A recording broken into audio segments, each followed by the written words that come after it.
you take any big film and there is not even one single dialogue of a man a woman talking to each other with heart. You are not RJ Balaji, the director, actor, whatever. நீங்கள் RJ Balaji வேறு ஏதோ வேலை பண்ணிட்டுருக்கீங்க, நீங்கள் வந்து அப்பப்போ TV பார்க்குறோம், you're not entertainment, உங்கள் கெஸ்ட்டில் நான் ஆர்ஜேன்னு வச்சுக்கோங்க. வுட் யூ கோ டு வீட்டில் விசேஷங்க?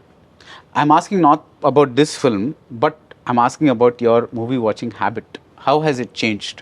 I am coming to understand where you want to get this question to. அதாவது இப்போ லாக்டவுன் வந்துருச்சு, ஓடிடிலாம் வந்துருச்சு, and people their habit of watching a film, which film they want to watch in theater, which they want to watch in OTT, இதுக்கெல்லாம் வந்து நிறைய reasons இருக்குது and காரணங்கள் மாறி இருக்குது. அண்ட் நான் இப்போ சாதாரண ஒரு ஆடியன்ஸாக இருக்கேன், நான் ஒரு நார்மல் ஆடியன்ஸ். நான் இந்த படம் வந்து ப்ரொமோ பார்க்குறேன், இதோட ப்ரொமோஷன்லாம் பார்க்குறேன், இதில் என்ன இருக்குது அப்படின்ற ட்ரெய்லர் பார்க்குறேன், எனக்கு இது தேட்டரில் வந்து பார்க்கணுமா அப்படின்னா நான் பார்ப்பேன்.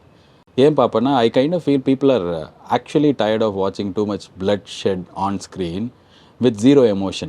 I'm saying literally zero emotion. With you take any big film and there is not even one single dialogue of a man a woman talking to each other with heart. There is not even one dialogue between a brother. ரெண்டு ஒரு அம்மா பையனாக இருந்தால் கூட என்னோட சபதத்தை நிறைவேற்றுற நீதா என் அப்படின்னா அது அப்படி ஒரு நிஜ அம்மா அப்படி பேச போகிறதில்ல. ஸோ ரொம்ப நிறையா இதை பார்த்து எங்கேயோ ஒரு ஒரு ப்ரீத் பண்ண ஒரு இடம் வேணும்ல, அந்த இடம் தான் நான் இந்த படமாக பார்க்குறேன். அண்ட் அகெயின் நான் ஃபேமிலி எமோஷன்னு சொல்லும்போது கட்டி பிடிச்சி அழுது அம்மா என் தங்கச்சியே அந்த மாதிரி படமும் இது கிடையாது. It is a very happy light hearted family film. And I think we have not seen that film for a quite some time. இப்போ நீங்கள் டிவியில் பார்க்க முடியுமா? நான் பார்க்கலாம் இந்த படத்தை. இப்போது imagine the same boy or girl takes his mother father to a theatre அப்படின்னா that is been a long, ரொம்ப நாள் ஆச்சு அந்த மாதிரி பார்த்து. ஸோ இது அந்த படமாக இருக்கும். உங்கள் தங்க நகையை விற்று உடனடி பணம் பெற மேக்ஸ் கோல்ட். கால் 04445454545.